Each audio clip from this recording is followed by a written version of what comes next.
Meus amigos, vamos agradecer a Deus pelo estudo que tivemos essa semana. A primeira lição do terceiro trimestre sobre a carta de Paulo aos Efésios. Foi assim uma lição que nos deixou com gratidão no coração. Porque nós aprendemos como o apóstolo Paulo, ele assim resolveu ajudar as pessoas que estavam em Éfeso. Paulo havia estado em Mileto, que era uma cidade próxima a Éfeso, depois de toda assim a perturbação que foi causada na cidade por causa de Demétrio, o artífice que ganhava dinheiro com assim ídolos da deusa Diana. Paulo quase foi morto, mas pela providência divina ele escapou. Ele voltou a Mileto, chamou os anciãos, orientou a igreja e então partiu para Jerusalém para o seu voto de purificação. Em Jerusalém, os judeus, os judaizantes, que estavam sempre na cola de Paulo, procurando atrapalhar o trabalho dele, porque Paulo pregava aos gentios, e como pregação ele dizia que crer em Cristo era o suficiente, guardando os mandamentos. E então os judaizantes queriam que os gentios tivessem os mesmos, ou fizessem os mesmos rituais que os judeus faziam, que fizessem a purificação, os banhos de purificação, que fossem circuncidados e que seguissem outras práticas judaicas. O apóstolo Paulo acreditava que isso não era necessário. Tanto que em Jerusalém criou-se um grande problema, até foi feita uma assembleia para definir essa situação, para que os gentios pudessem ter um estilo de vida diferente dos judeus. E assim foi feito. Mas Paulo ganhou muitos inimigos com essa situação, e esses inimigos eram os judaizantes. Onde Paulo estava, eles vinham atrás para tumultuar a pregação e aquilo que Paulo estava fazendo. Por isso, esse dedicado servo de Deus não desistiu quando chegou ali em Éfeso. Durante 3 anos e meio, ele ficou trabalhando para que as pessoas conhecessem o Senhor Jesus Cristo. Foi um trabalho muito duro. O relato de pessoas queimando livros de magia foi assim algo impressionante. Chegou a 50 mil denários, o que daria hoje quase 2,5 milhões de reais na nossa moeda hoje. E aquelas pessoas vinham, queimavam esses livros de magia. Como Éfeso era uma cidade central do comércio e era assim uma cidade de adoração e veneração da deusa Diana, nesse local havia muita superstição. As pessoas acreditavam, e para isso haviam sacerdotes e videntes, que assim, eles divulgavam a questão de rituais para os deuses, para que esses rituais assim obrigassem os deuses a assim dar as bênçãos que eles precisavam. E um dos principais era Demétrio, que era o principal assim industriário que produzia ídolos e nichos da deusa Diana, para que as pessoas pudessem, os que visitavam o grande museu, o grande templo da deusa Diana, levassem esses amuletos como sendo amuletos que davam sorte e atraíam as bênçãos da deusa. Por isso, o apóstolo Paulo não desistiu das pessoas. Ele ficou ali pregando, mostrando o poder de Deus, a salvação em Cristo, e dessa forma, então, ele mostrou um grande amor por aquelas pessoas. Trabalhou de forma pública e também de casa em casa. A irmã Ellen White, escrevendo no livro Atos dos Apóstolos, página 256, ela escreveu o seguinte: o trabalho de Paulo em Éfeso estava concluído. Seu ministério ali tinha sido uma época de incessante labor, de muitas provas e profunda angústia. Havia ensinado o povo em público e de casa em casa, instruindo-os e advertindo-os com muitas lágrimas. Enfrentara contínua oposição da parte dos judeus, que não perdiam oportunidade para acirrar contra ele os sentimentos populares. Para se ver que Paulo sofreu muito com a perseguição desses judeus, desses judaizantes.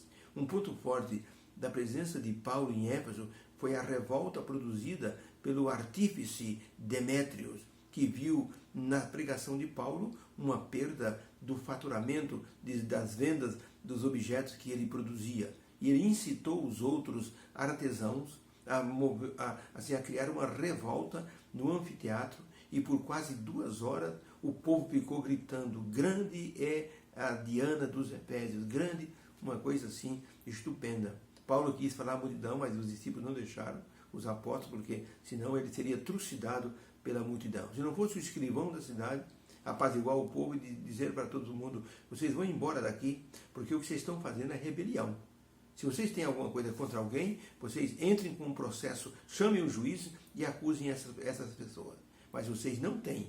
Então o que vocês estão fazendo é rebelião, estão correndo perigo de serem presos. Aí todo mundo dispersou, foi embora para casa. A providência divina. Esse homem se levantou pela providência divina. Por isso o apóstolo Paulo, ele tinha tanta confiança em Deus e no Senhor Jesus Cristo. Martinho Lutero disse certa vez assim: ainda que Jesus estivesse com uma espada na mão, mesmo assim eu me aproximaria dele.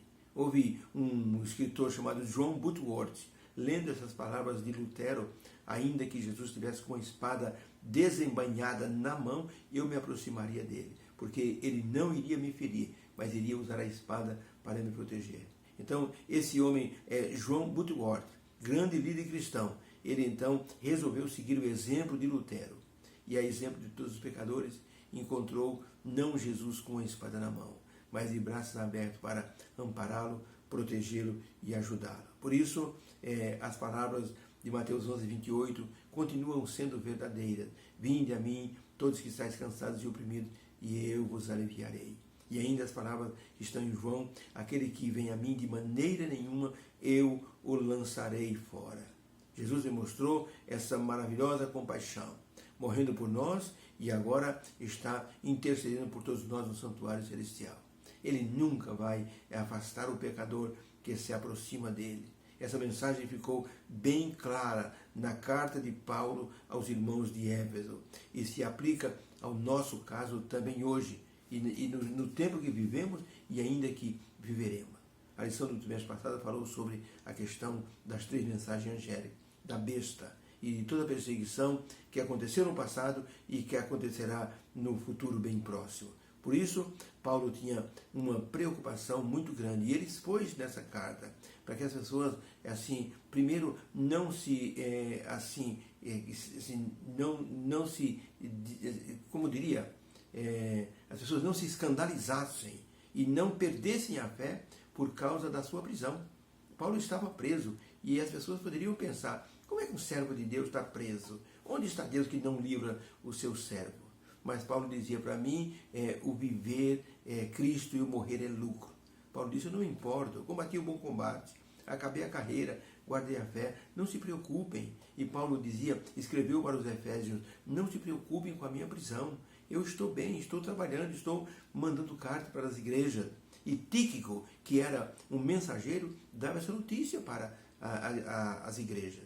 Na carta para a igreja de Éfeso, Paulo mostrou uma preocupação muito grande. Vocês tomem cuidado. Inclusive ele falou isso na reunião em Mileto com os anciãos. Tomem cuidado com os lobos que vão entrar dentro da igreja. São lobos que não vão poupar o rebanho. E esses lobos estavam exatamente dentro da igreja. Eram pessoas que estavam ali congregando, se tornaram lobos devoradores, porque interpretaram muito mal, queriam tirar Jesus de cena e colocar todo o ritual judaico para substituir aquilo que Jesus demorou para fazer as pessoas entenderem. Vocês não precisam mais de rituais, não precisa mais matar cordeiro, não precisa mais de vocês se circuncidarem. A circuncisão é no coração. Vocês precisam apenas buscar a Deus.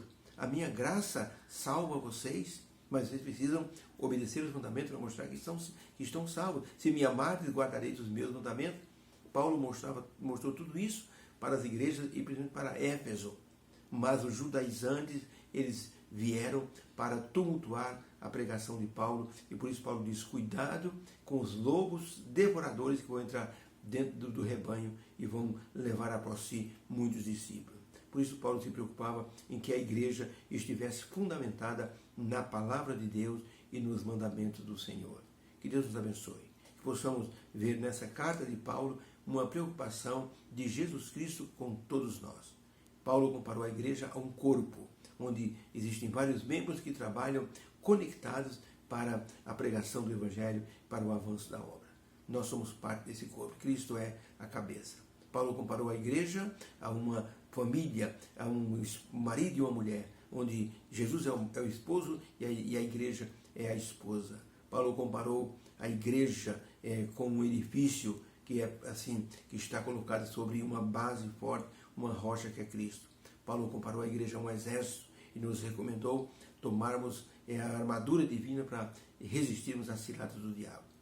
Foi uma mensagem para a igreja de Éfeso, mas é para nós nesse tempo. Obrigado, meu Deus, pela lição dessa semana. O Senhor nos orientou, nos deu o alerta e nós queremos pedir ao Senhor que nos dê cada vez mais iluminação para entendermos a sua vontade. Nos dê uma sexta-feira abençoada, um sábado feliz, em nome de Jesus. Amém. Beijo no coração. Fique com Deus, um feliz sábado.